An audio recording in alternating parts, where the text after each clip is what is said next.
Добре дојдовте во Нов Асном. Со губење на името на нашата република или со давањето на новата додавка, се отвори една пандорина кутија во однос на нашиот идентитет и ние македонците сега се држиме како слеп за стап за се што има значење за нашиот идентитет. Грбот на нашата држава е еден од идентитетските обележја. Денес го имаме најдобриот гостин кој може да говори за тоа, а тоа е председателот на Хералдичкото друштво во Македонија, доктор Јован Јоновски. Мојот драг пријател. Здраво, Јован, како си? Здраво, Саше. Добар сум, фала на оваа можност да можеме да позборуваме за хералдиката, за идентитетот и сите работи поврзани со тоа. Апсолутно, тоа е многу за нас македонците како да е ongoing во текот на целиот наш живот се бавиме со оваа тематика идентитет или така натаму. И е многу актуелна тема, безвременска ја ви рекол. Ти си председател на Хералдичкото друштво во Македонија. Македонското грбословно друштво. Да. Колку време си инволвиран во хералдиката? Моите почетоци во хералдиката се од многу одамна. Моите потекнуваат од Егејска Македонија и после граѓанската војна во Грција завршуваат во Полска. Таму дедото и бабата од страна на мајка остануваат подолго. Моите се враќаат 68 година, ти остануваат. Така голем дел од детството, да речам, го поминував и во Полска. Кај дедо ми и баба ми, кај тетка ми, значи на татко сестра, кој што остана во Полска. И тогаш, како мало дете, се занимавав, собирав значки од полските градови, кои што се беа сите со грбови, карти со грбови. Едноставно една култура која што има многу повеќе грбови, кој што е се грбовите дел од секојдневниот живот. Но полека, дедо ми, баба ми дојдоа и тие во Скопје, и полека одењето во Полска стануваше се поретко. И 94 година заминав на студии во Будимпешта, повторно земја со богата хералдика, и тука почна да се навраќаат оние сеќавања од заборавени, потиснати сеќавања од детството. Потоа продолжи студиите во Лондон 95 година, веќе кај што ја купив и првата книга, веќе почнува полека, веќе првиот период е нели оној период на сликички.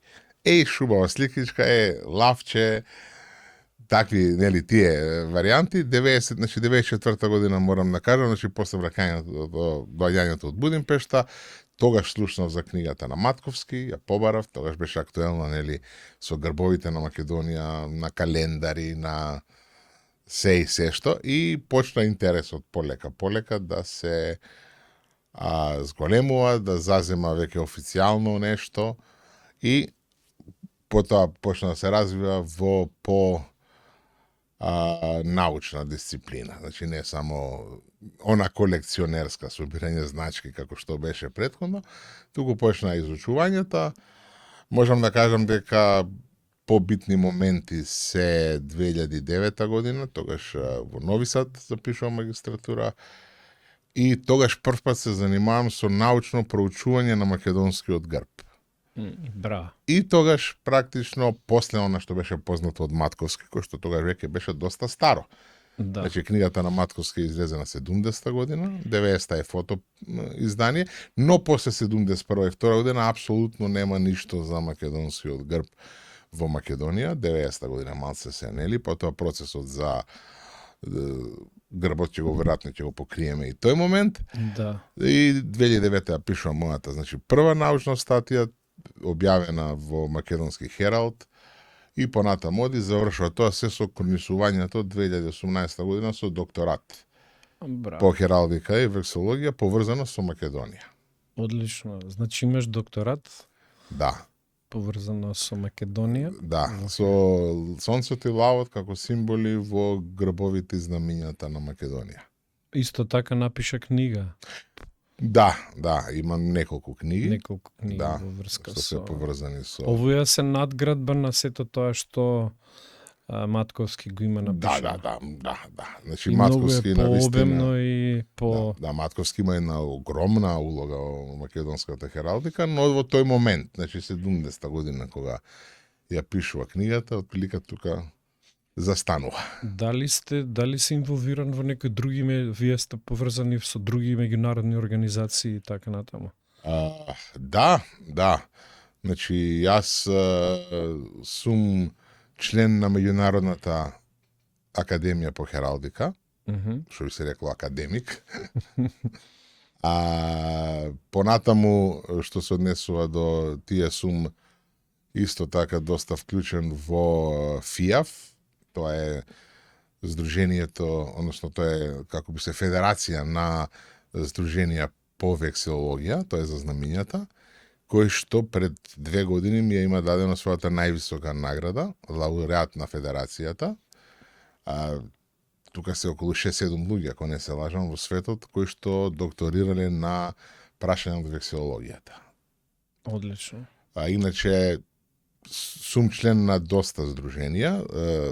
Фактички првото членство ми е 2001 година на Српското хералдичко здружение, кое што пред нашето да биде основано.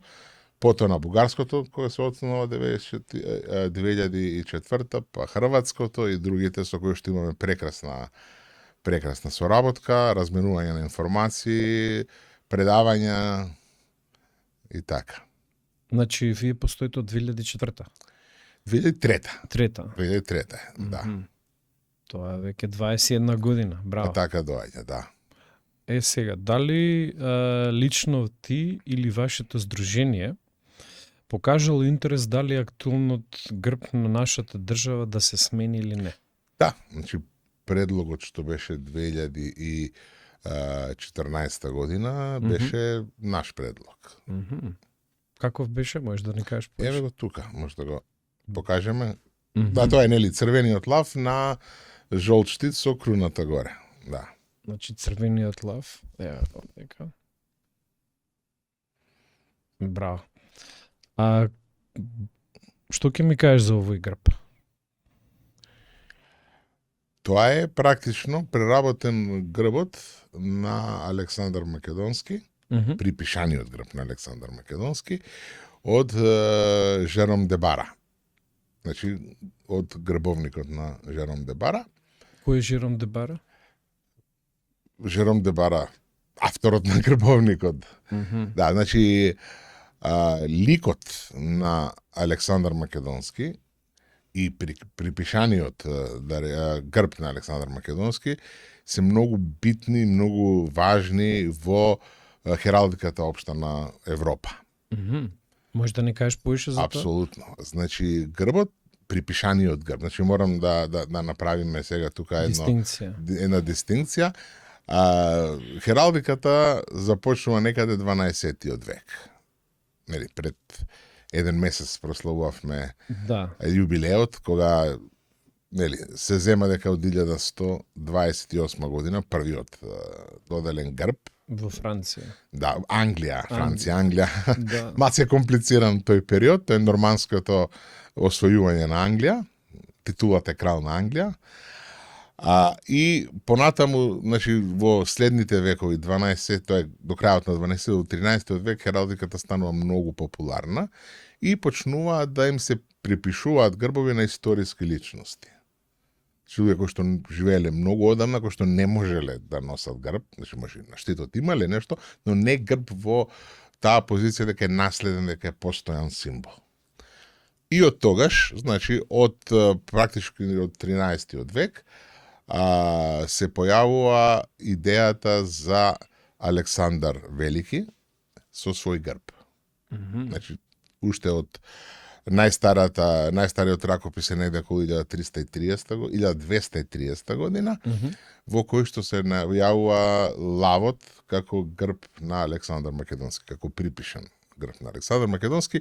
Во тој ракопис, првото наше е меѓу најстарите, таму лавот се јавува сребрен лав на црвена основа. Од истиот период имаме исто така други грбовници, не се грбовници, туку се илустрирани истории, каде што фактички го наоѓаме црвениот лав на жолта основа. Значи тоа доаѓа колку? Доаѓа 3 века пред Матковски. Да. Тоа е нешто што нели Матковски не го знаел, не ни можел да го знае во рамките на своите истражувања, затоа што тој се концентрира на Југославија практично и нешто од Италија, додека овие се од поширок дел. И можам да кажам дека во латинското говорно подрачје, што е централна, западна Европа денешна, од 11 век до некаде 17 век, 18 век има 36 извори во кој што е опишан грбот на Александар Македонски со лав. Освен, имаме, да речеме, во германската или германското јазично подрачје припишаниот грб на Александар Македонски се јавува со други фигури, но во француско, англиско, нели, зборувајќи повторно, нели, во 12 век дали е Англија, дали е Франција или е нешто едно. Со оглед на 100-годишната војна меѓу нив. Да. И значи лавот е дефинитивно како и во моментот кога го правевме предлогот за грбот, требаше да се избере некој од тие 36 историски грбови, да речеме на Македонски, Александар Македонски, од кои тие има 3 главни. Значи, едната група е грбови кај што е представен само лав, втората група е кај што има лав кој што држи секира, како норвешкиот грб. Практично. И третата група е каде што лав седи на престол. Крал. Таму му е местото. Да, таму му е местото, да. Понекогаш може да држи, да држи и секира да седи на предлогот и практично, значи, од опцијата за жал, жолтиот лав, за жал, значи, реалноста е таа што златниот лав на црвена основа, која што Матковски не, како да кажам, не натера да веруваме дека е тој македонскиот, а дека црвениот на жолто е бугарскиот лав, тоа нема никаква основа, затоа што дури во самата своја книга, Грбовите на Македонија, Матковски опишува 26 грба. Од кој повеќе се со црвен лав на златна основа, отколку златниот на црвената. Тој тргнува од својата предпоставка, приказна, дека македонскиот лав мора да е златен на црвена основа, додека другиот би бил бугарски, кој што во Бугарија никој не го споделува тоа мислење. Значи, Бугарија од 1878 година го има златниот лав на црвена основа како свој грб. И преземањето на нашиот, да го на нивниот грб, би значило нешто друго. Што би значило? Да речеме, во Бугарија секогаш викале слободно земете го. И името земете го, и лавот земете го, нема проблем. Да. За разлика во спорот со Грција, каде што не ни го даваа ни името, ни знамето, во Бугарија викат не е проблем, уште поубаво, земете го грбот, името земете го. Значи, уште една, што е дистинкцијата, а нивниот грб каков е? Нивниот грб, значи со нивната прва конституција, уставот од 1879 година, Трновскиот устав, лавот таму е златен на црвена основа. Да. Значи, тие го земаат според литературата која што постои. Значи, во стематографиите што се на Витезович, на Жефарович, таму е направено дека македонскиот лав е црвен на златна основа, додека бугарскиот е златен на црвен. како што спомнавме, тие двата постојат низ историјата. Значи, дури од Александар Македонски, кој што рековме, најстарите два извора што ги спомнавме од 13 век, на едниот е сребрен лав на црвена основа, на другиот е црвен лав на златна основа. Сега кажа препишан од Припишан. Што Да. тоа значи? Уште едно, значи, тоа во времето на високата хералдика, така наречена, им се припишуваат грбови на историски личности. И не само на историски личности, туку и на разни работи. Ми познате грб на ѓаволот, или грб на смртта, или грб на Исус Христос. Значи, апсолутно никој од нив немал концепт за грб, така, но во таа историска, во таа романтична идеја за минатото, Александар Македонски, неговите успеси. Да, и за минатото, Да. се, како се вика, му се припишува грб, му се определува грбот, со тоа што во основа ние имаме две литературни дела, два литературни правци, во кои што се спомнува Александар Македонски со грбови со знамења, со илустрации. Едните се истории, каде што, например, се историја од почетокот на светот до Цезар, каде што има, нели, зборуваме за алегориски истории, видот на литературата тогаш е таква, и другата варијанта се она што ние го нарекуваме Александриди. Што е тоа? Дела за Александар. Аха. Дела за животот и делото на Александар Велики. Англискиот, например, назив ще е Александар Романс. Значи, во средниот век, почнувајќи од, нели, таму некај 12-тиот век, многу ми напишуваат за животот и делата на Александар Македонски. Тие не се занимаваат со историјата, со конкретната историја, туку се пишани дела каде што авторот му припишува разни дела, разни случаи во животот на Александар Македонски на нивните походи, каде што се борат со разни земји, со разни митски суштества, и тие се секогаш богато илустрирани, и во нив ги наоѓаме грбовите или знамињата кои што се припишани на Александар Македонски, и не само на Александар Македонски, некаде имаме и на Филип. Интересно е едно од тие попрвите дела, каде што грбот на Александар Македонски е црвен лав на жолта основа, а на Филип, неговиот татко, обратната комбинација. Така да, тоа во хералдиката е познато како каденција, едно од постарите моменти на каденција, каде што за помалите гранки на семејството го добиваат грбот инверзно. Интересно. Да, тоа можеби не можеме да тврдиме, нели, таму во 13-14 век веќе во фаќа, која стои одлуката. Имаме, например, некој каде што има 29 илустрации, например, за Александар Македонски, кај што 26 се црвен лав на златна основа, а 3 се обратната комбинација. Значи, дали авторот или тој што го цртал не обрнал внимание или не му било битно толку, или која е другата причина, се останува време да шпекулираме, но во секој случај двете комбинации провејуваат низ историјата, значи, од 13 век до сега, од 12, крајот на 12 век, и го имаме лавот поврзан со Александар Македонски. Значи, зборуваме повторно со идејата на Европа за Александар Македонски, значи за символот на Александар Македонски.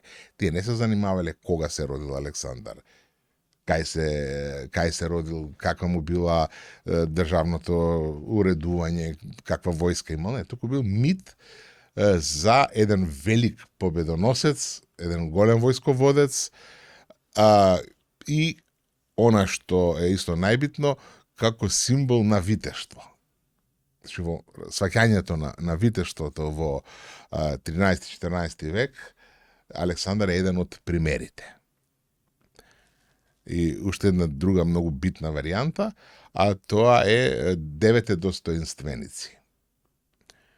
Што тоа значи? Тоа е една поема, француска, Добро. од 14 век, каде што се зборува за 9 достоинственици. Значи, тоа се 9 личности од историјата, Кои имаат големо кои што значење. имаат многу големо значење. Тука, нели, со оглед на размислувањето, сваќањето, се поделени на религиска основа. Значи, имаме 3 добри евреи, 3 добри пагани и 3 добри христијани. Александар Македонски е ставен во Паган. 3 добри пагани. Да.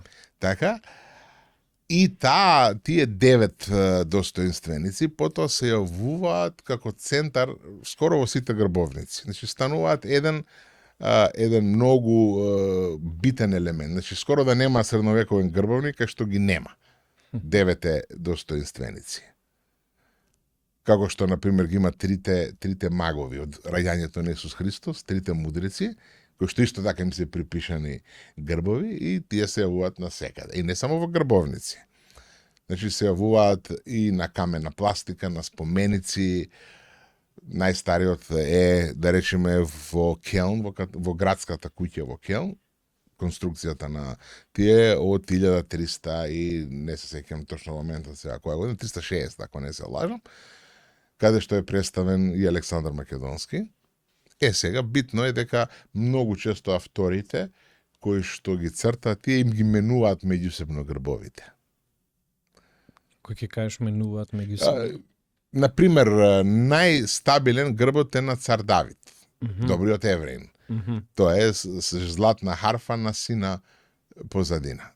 Поради тоа дека е псалмист во таа литература, и тука прилично стои не помрдна. Додека во некои ракописи, например, на Александар Македонски му се припишува грбот со 3 круни, кој што најчесто е на кралот Артур, еден од истомитските личности. Или, например, се заменува со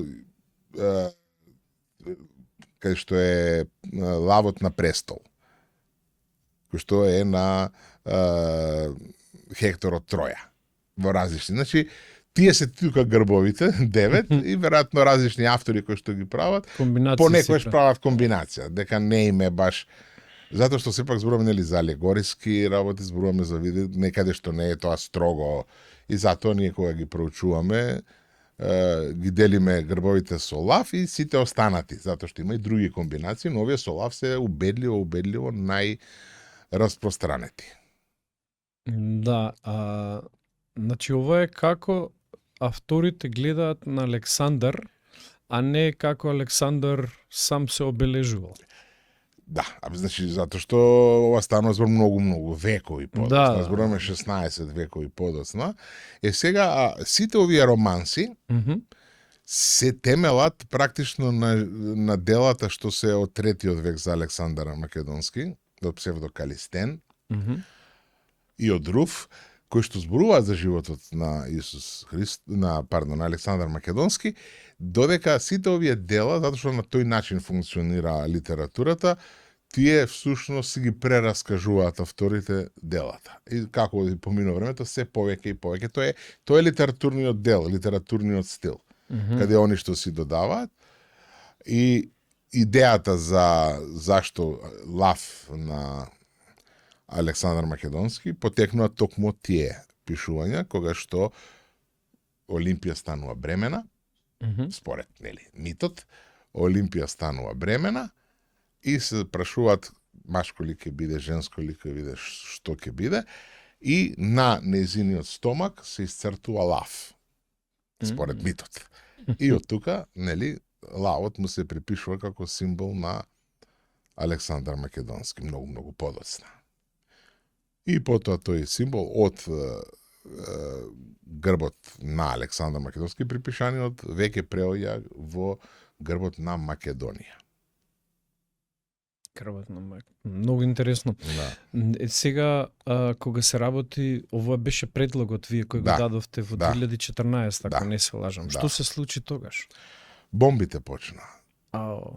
Бомбите почна и не беше стигната работата до грбот. Имаше поважни работи или побучни работи за решавање. Да.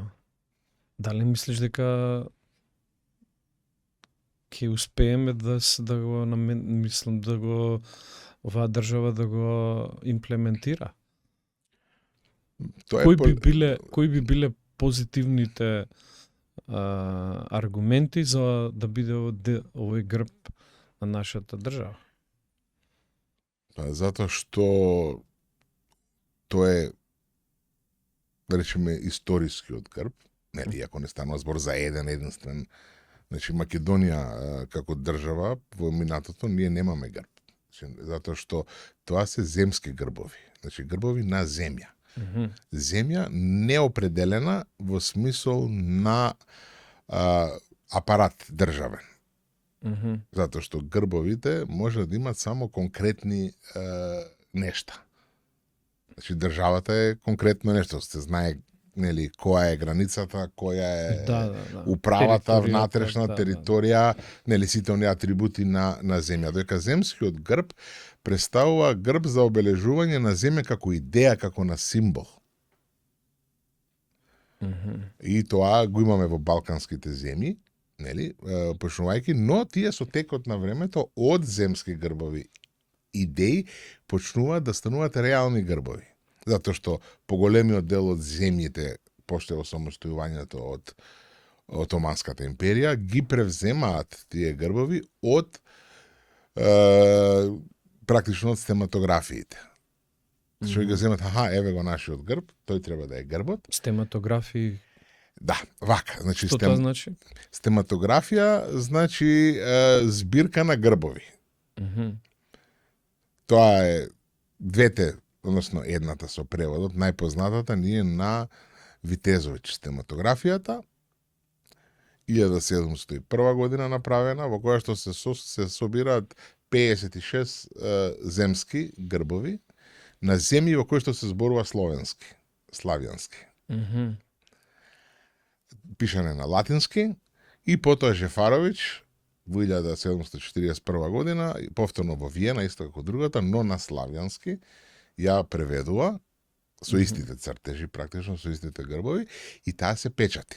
Значи се печати неколку изданија и на тој начин се распространува и веќе таа станува репер за грбовите.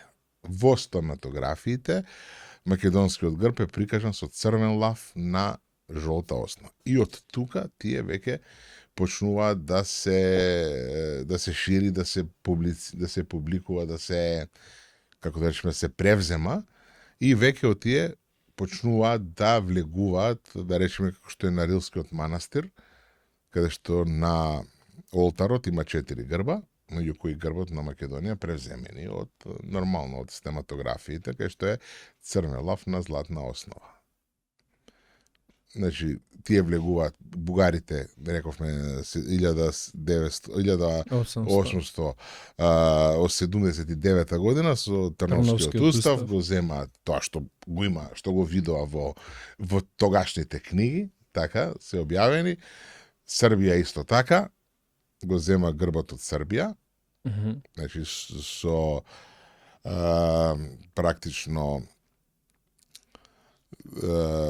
со самостојувањето, и потоа 1882 година го додава и орелот за покажување на континуитет со средовековната српска држава, изразена повторно преку орелот од стематографиите и од другите грбовници. Сега, кога кажа за бугарската држава, го има превземено жолтиот лав со црвена основа. Дали би имале тука конфликт со нив во однос на ова прашање, ако ние го усвоиме овој грб? Нормално со оглед на што се Добро, случува. сега значи зборуваме се кога го прашуваме, Да. значи стручната јавност во Бугарија не е голема, исто кога нашто е. Интересно е што црвениот лав на жолта основа никогаш не е перцепиран во Бугарија како нивен. Значи, него, иако Матковски нели постојано ни вика, ама тој е бугарски, во Бугарија никогаш тој не заживува како грб. Кои се причините Матковски да кажува дека е бугарски? Затоа што така пишува во, како се вика, во стематографијата. Во стематографиите. Значи, на црвениот лав на жолта основа пишува грб на Македонија, на златниот лав на црвена основа пишува грб на Бугарија. Значи, тие два грба се испреплетуваат, рековме уште од почетокот од 13 век од Александар Македонски, но во стематографијата Витезович ја одбира таа комбинација. Сигурно, гледајќи од другите грбовници. Матковски се обидува тоа да го пренесе дека сечел сликички, па ги сгрешил, ги утнал, кај ги лепел на предходно, така му одговараше во неговата. Значи, Матковски е социјалистички тип. Значи, има основна доктрина и треба да најдеш како тоа што не ти се совпаѓа да не го земиш во обзир. И тој пристапува на таа варијанта дека е тоа сгрешено сечел сликички и тоа беше официјалната доктрина, додека некој не седна и ги отвори тие и да прочита убаво, каде што во вториот дел на стематографијата пишува, кога ги опишува, има повторно опис за секоја земја, со коментари, и каде што пишува некој погрешка грбот златен лав на црвена основа му го припишуваат на Македонија. Значи, повторно уште еднаш да кажам, значи, двата грба постојат страна до страна, двата се припишуваат од различни извори на Александар Македонски на Македонија, така, но ситуацијата веќе се стабилизира во почетокот на 18-тиот век со стематографиите, каде што грбот на Бугарија веќе се превзема тој. Например, на Разловечкото востание, најстарата примена практично на македонскиот грб, таму исто црвен лав на жолта основа. И кај што пишува Македонија. Одлично. Значи, ако ние го усвоиме овој лав како грб на нашата држава, ние ќе имаме јасна дистинкција од било што со било што. Да. Значи, тоа би било истата дистинкција како со знамето што го имавме старото, каде што грците го има сребрено или златно на сина, основа ние го имавме на црвена. И во сите нормални контексти, тоа значи две знамија, нели? Тоа исто како да земат норвешка, данска, финска да се надпреваруваат, вие ми го украдовте крстот, нели? Како символ. Така, англискиот, значи еден куп знамења се со истиот патерн. Бојата е таа што менува. Во овој случај кога веќе начнавме бојата на тие две знамења, што е различното? Остан, мислам, символиката. Значи, символиката, грците во својата борба за независност, во својата идеја, тие се стануваат национални бои, белата и сината. Додека кај нас национални бои стануваат жолтата и црвената. Така да во сите нормални услови тие можеа за својата Македонија да си го имаат сребреното сонце на сина основа, а ние за нашата Македонија да го имаме, и тоа би, значи, тоа се сосема одвоени работи. Символот е на Македонија, и на нивната, и на нашата, но боите покажуваат, и во сите нормални контексти тоа би било нормално. Тоа исто сега, како Белгија да каже на Бугарија, ни го украдовте лавот, нашот е жолт на црно, не можете вие да го имате на црвено. Ме разбираш? Значи, тоа е во нормалниот свет, тоа е одамна решено и направено, ама ние малце не сме во најнормалниот свет, нели? Да. Па види, дефинитивно едните не ги условуваат другите. Значи, ова е доста многу интересни факти наведе. во врска со грбовите, дури се и знамето, кои апсолутно јасно прават дистинкција за нашиот идентитет, основа, историските размери и линкови од минатото до сега. Дали овој грб сега што го имаме, што ќе кажеш за него? Сегашниот грб што го имаме е донесен 45-та година Да. и е направен под уподурнек на грбот на Југославија тогашна, односно под комплетна социјалистичка идеја преземена И од идеологија. грбот на Советскиот сојуз и грбот на советските републики. Тоа е елементот кој што е превземен. Сега, ако ги земеме грбовите на социјалистичките земји, не сите земји земаат таков грб. Полска го задржа истиот грб, Да. само ја симна круната на орелот. Че остана исто. Белиот орел на црвениот штит, само без круна. Не додаваше звезди, не додаваше венци. Дали кога се падна комунизмот, они си го ставија? Значи, круната на орелот не менуваше многу на самиот символ, нели? Да. Така да, чешка исто така. Он има некои минимални, но остана. Значи, не става венци, не става тие варианти. Значи, тие држеа повеќе до својата, како се вика, до својата историска димензија. Кај нас тоа се случиме со српскиот и со хрватскиот грб, односно со грбот на Социјалистичка Република Србија и на Република Хрватска, каде што во рамките на грбот стои штитчето со историскиот грб, на кое што е додан венец, сонце и петокрака. Грбовите кои што се одново направени се македонскиот грб, црногорскиот и босанскиот грб.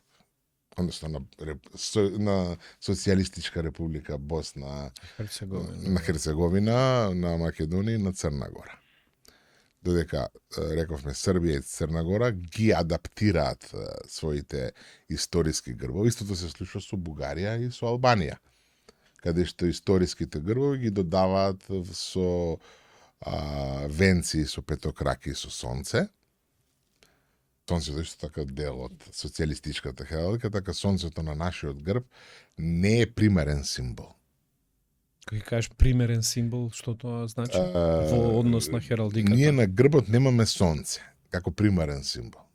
Ние имаме планина. Да. Дали е таа Пирин планина? Или? Грбот не ја дефинира сега, но во првиот, во весникот Нова Македонија, кој што беше орган и на државата НС, таму во описот, првиот, значи која 45-та година е донесен, стои дека таму станува збор за Пирин планина. Во описот, значи не во самиот закон, туку во описот стои Пирин планина. Како символ, каде што борците за слобода на Македонија најчесто се криеле и како символ на обединувањето на Македонија. Да. Што е таа идеја? Значи, тоа е идејата практично на Македонија кога живее слободно Македонија, условно земено. Значи, од ослободувањето на Македонија целосна, значи во текот на ноември 44-та година, до некаде средината на 45-та година Македонија делува прилично слободно. Додека потоа не почнат да се прават процесите на дојугословенизација, да речеме. Значи потоа имаме дојугословенизација. Да. Значи тука имаме многу... Дали тоа се рефлектира во грбот? Па не, ние претходно немаме, значи, опција. Прашањето Авторот на нашиот грб е Цицо Поповиќ. Од Скопје, значи ако е неќе, Василije Поповиќ Цицо, кој што е уметник пред војната, во време работи како во Народниот театар, сценограф, уметник познат во Југославија, кој што го прави грбот. И сега Нико Тозија, негов пријател, во едно своје интервју кажува дека Цицо знаел за македонскиот грб, ама не го ставил. Што јас лично се сомневам, чисто земено историскиот контекст, историските работи, едноставно планината станува символ и во босанскиот грб е планината, и во словенечкиот грб е планината, во црногорскиот грб е планината, значи планината станува значи планината станува централниот символ веќе во овие грбови, кај што нели словенечкиот е само планина. Триглав, така. Дефинирани се горе-долу. Кај нас беше дефиниран, нели, Пирин. Тоа е оној периодот на дружбата помеѓу Тито и Димитров, во времето на прашањето за Балканска федерација, која што се уште е тогаш жива, и кај што е братството и единството, нели, на идејата за Бугарија да влезе во Југославија. Значи мораме да историски веќе кога зборуваме, мораме да го видиме менталитетот и настроението и се во моментот на историските околности. Во моментот на историските околности. Да, имаме македонски учители во Пиринска Македонија. Ова е уште малце претходно, ова е се уште на нивото на размислувањата, на договарањата на Балканската федерација помеѓу Тито и Димитров, каде што, нели, се дефинираат тие работи, но најбрзо романтичната приказка за Македонија завршува брзо. Значи, во таа една година, да речеме. Значи, веќе по завршувањето односно пред завршувањето на Втората светска војна, пошто Македонија прва се ослободува, германците заминуваат, нели? Бегајки назад за Германија, затоа што веќе сојузниците стигнати блиску, Македонија прва се осамостојува и веќе живее еден свој сон на осамостојување. Нели, тука и прашањето на црквата, вклучително, затоа што тука почнуваат првите иницијативи за возобновувањето на Свети Климентовата црква, каде што се донесуваат први одлуки, и потоа сите од иницијативниот одбор завршуваат во затвор.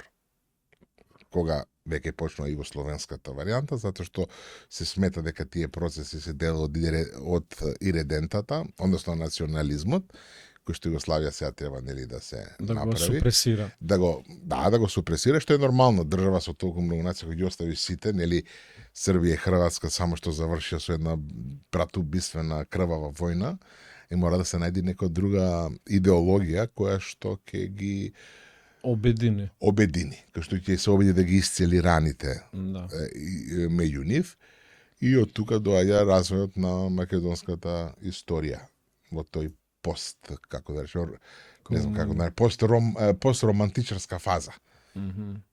Значи, идејата е таа. Дали си запознат во однос на овој грб, што треба да се случи за да биде наш грб официјален? Политичка согласност.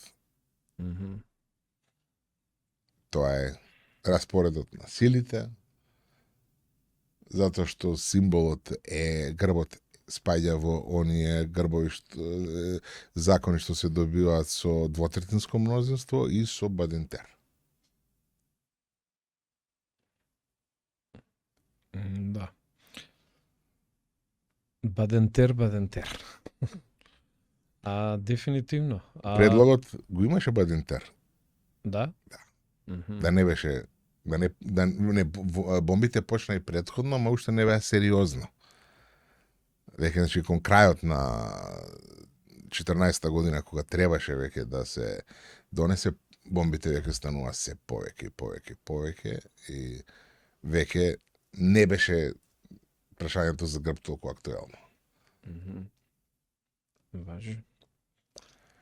Јован, благодарам многу за овој одличен разговор што го имавме. Јас научив исто така доста. Се надевам и нашите следбеници кои не пратат на овој канал исто така им беше интересно. Се надевам дека ќе ни бидеш драг гостин и во иднина. Има исто така добри теми што може да се опфатат во твојата компетенција. Ако има добар одзив од гледачите. Да, дефинитивно. Ќе видиме таа. Да имаш отворена покана да бидеш наш гостин и во иднина за некои други интересни теми што ќе ги опфатиме. Благодарам многу што не следевте на македонскиот канал Нов Асном. До следното јавување ви пожелам све најдобро.